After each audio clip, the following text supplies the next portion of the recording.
Então vamos ver a próxima questão, uma questão que vai falar sobre chuva ácida, como já foi introduzido aí no bloco anterior. Vamos ver o que é que diz a questão. Vamos lá. O processo de industrialização tem gerado sérios problemas de ordem ambiental, econômica e social, entre os quais se pode citar a chuva ácida. Os ácidos usualmente presentes em maiores proporções na água da chuva são o ácido carbônico, formado pela reação de CO2 atmosférico com a água, ácido nítrico, o ácido nitroso, ácido sulfúrico e ácido sulfuroso.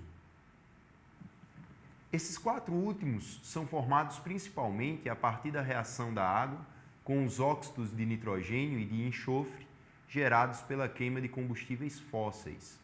A formação da chuva mais ou menos ácida depende não só da concentração do ácido formado, como também do tipo de ácido. Atenção a essa parte aí.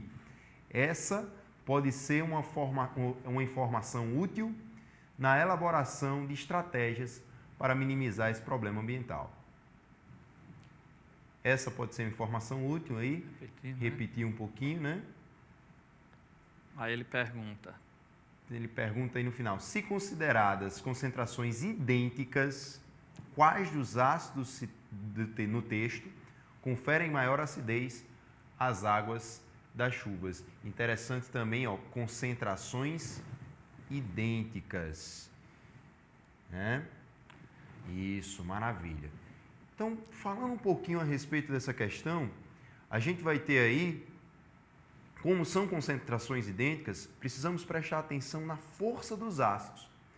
Os ácidos que são citados são óxidos ácidos, certo? Lembrando que esse termo força, em relação às funções inorgânicas, difere da força que a gente estuda lá na física, né? E até mesmo na química, quando a gente fala pressão igual a força sobre área. Pronto, difere disso aí. Força, no caso dos ácidos, vai ser a quantidade de H+ que vai ser liberado, certinho? No caso dos óxidos ácidos, o que é que a gente pode observar? Nós podemos saber a força desse ácido, se esse ácido é muito forte, forte, moderado, a partir da diferença entre a quantidade de átomos de oxigênio pela quantidade de átomos de hidrogênio, que é mostrada pelo índice da molécula, certo?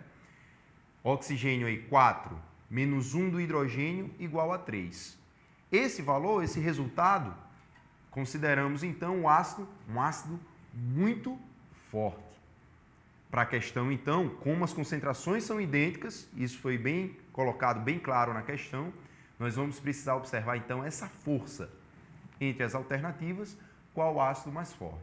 Então essa bola aí eu vou passar para o professor Luiz Carlos. Ok, vestibulando. Então você vai, como o professor Luciano colocou aí, para cá, para cá, para cá, como o professor Luciano colocou, você vai diminuir quando tiver aí um ácido, né? No caso, com a presença do oxigênio, nós vamos ver daqui a pouco que alguns ácidos hidrácidos não possuem oxigênio, mas se for um ácido que possui hidrogênio e oxigênio, você vai diminuir a quantidade de oxigênio da quantidade de hidrogênio. Então, a gente colocou lá um exemplo, acompanha aí na telinha, ó, o HClO4 tem 4 oxigênios, né? E tem 1 hidrogênio, então 4 menos 1, 3. Quando esse resultado for 3, ele é considerado um ácido muito forte.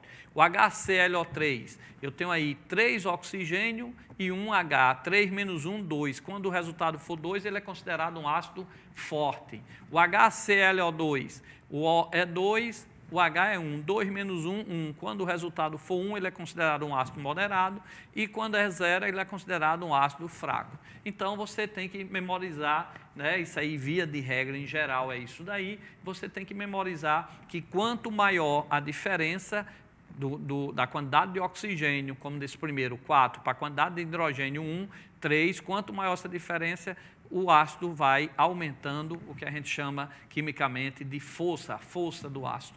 Então, pelas questões lá, nós temos observado aí que eu teríamos aqui, ó, os dois ácidos mais fortes, o H2SO4, que daria 4 menos 2, 2, e o HNO3, 3 menos 1, 2. 2 nós vimos que é considerado um ácido o quê? Forte. Então, desses mesmos, na mesma quantidade, desses ácidos aí que veio no texto da chuva ácida, o que vai ser mais prejudicial é o ácido sulfúrico e o ácido nítrico. Professor Luciano, mais alguma coisa? Gostaria de lembrar ao aluno que toda chuva ela é ácida, né? A chuva considerada ácida, ela vai ter um pH um pouco menor do que a chuva, digamos, normal, né?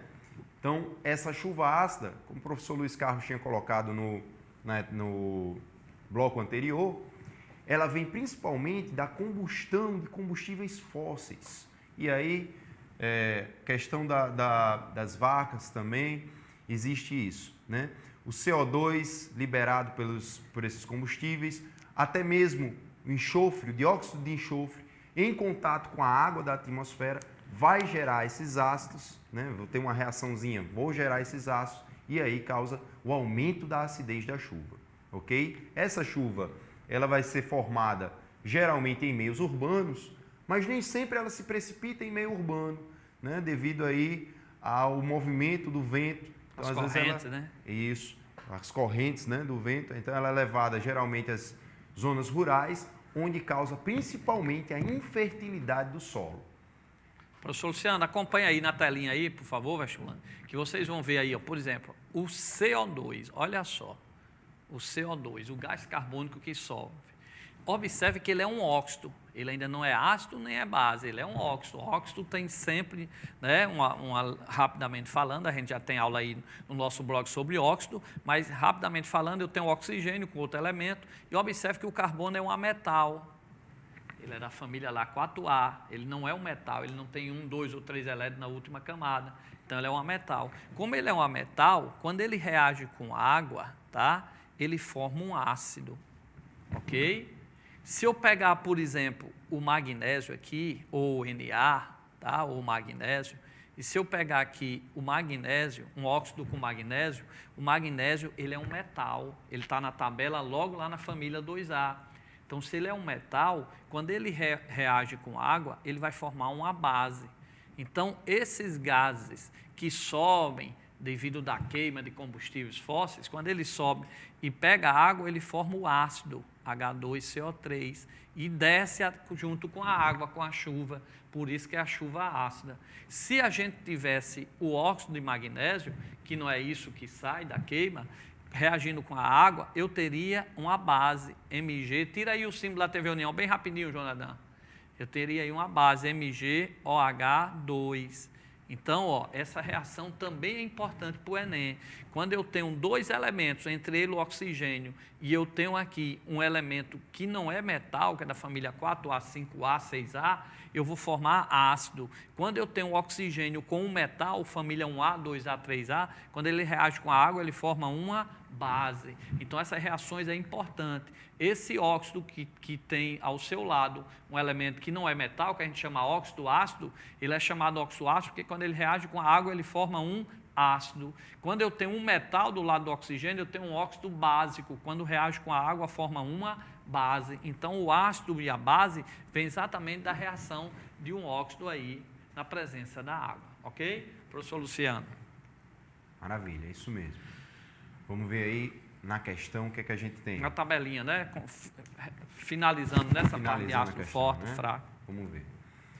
É importante lembrar que nós temos um comportamento ácido que ele vai depender também do solvente, certo? Então, dependendo do solvente, pode existir uma mudança também de comportamento. Um ácido pode ter também um comportamento básico. Isso vai depender da natureza do solvente, se ele é forte, se ele é fraco. Como a gente vai ver aí na tabela, vamos lá. Ácidos fortes, ácido clorídrico. E aí a gente tem o grau de ionização do ácido clorídrico 92%. Eu vou passar a bola daqui a pouco para o professor Luiz Carlos para ele explicar para a gente o que é esse grau de ionização aí. Ácido nítrico, também grau de ionização 92%. Ácido sulfúrico, 61%. Ácidos moderados, grau de ionização aí 30%, é bem menos. Ácido fosfórico, 27%, ácido fluorídrico, 8,5%. E os fracos, olha só a quantidade, o grau de ionização, 0,076%, no ácido bórico, 0,075%, e o ácido cianídrico, 0,0, ali tá, TV União, 0,08%. Maravilha. Então, vestibulando, observe aí que nós falamos quando um ácido vai para cá, para cá, para cá, quando o ácido era forte ou fraco, né? Ou muito forte. Era só diminuir o número de oxigênio do número de hidrogênio. Se desse 3 era muito forte, se desse 2 era forte, e assim ia descendo. Então, se voltar lá para a tabela, se você olhar aí o ácido forte, acompanhe na tabelinha, ó, se você pegar aqui o ácido forte, você está vendo o HNO3. Por que ele é forte, o HNO3? Porque tem 3 oxigênio, menos 1 hidrogênio, 3 menos 1, 2. A gente viu que quando dá 2 é forte. Agora o HCl, observe que o HCl ele não tem oxigênio. Como ele não tem oxigênio, eu não posso ir pelaquela regrinha que a gente viu anteriormente.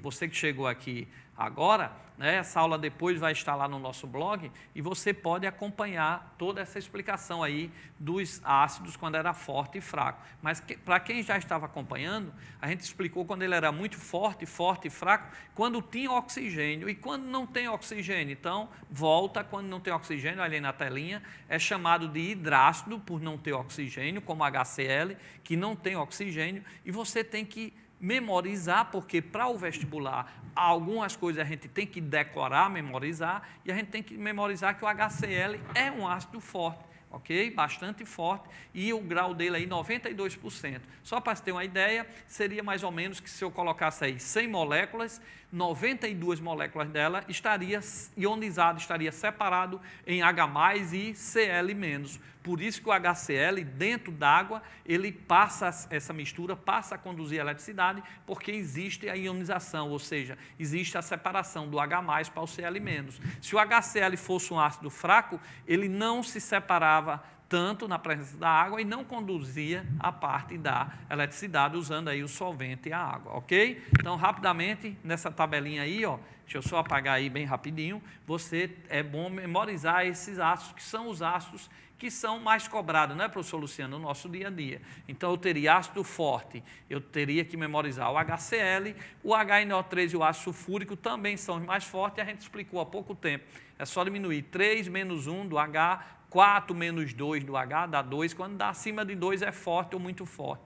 Né? Então, você tem que decorar esses ácidos mais fortes, o HCl, o HNO3 e o ácido sulfúrico, você tem que memorizar isso daí. A gente já explicou esses dois aqui de baixo e agora colocamos para vocês o HCl. E vamos falar um pouco das bases, né, professor? Perfeitamente.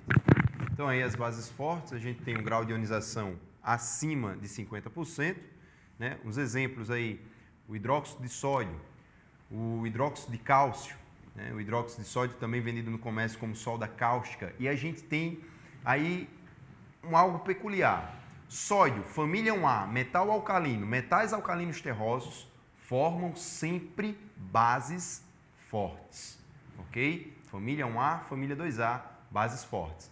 Bases moderadas. Com exceção do magnésio, né? Exceção aí do magnésio, né? É da família 2A, mas ela é uma base moderada, né? A gente usa muito aí hidróxido de magnésio, né? Para o nosso organismo, hidróxido de alumínio, né? Isso, okay? Então, se a gente usa para cá, para cá, para cá, se a gente vai lá comprar um antiácido, ou chega lá e pede um remédiozinho que seu estômago está ardendo, já que no nosso estômago tem uma solução, tampão de HCl, né, para digestão, mas às vezes está muito ácido, está provocando ali a gastrite, se não tomar cuidado vira úlcera, então você pede um hidróxido lá na farmácia e você toma lá hidróxido de magnésio ou hidróxido de alumínio. Então, o hidróxido de magnésio ou hidróxido de alumínio, ele não é muito forte, porque também você teria problemas aí, né, nessa parte da força, porque você estaria ingerindo. Então, o hidróxido de alumínio, o hidróxido de magnésio, você tem que ter esse conhecimento, que ela é uma base chamada moderada para fraca, ela não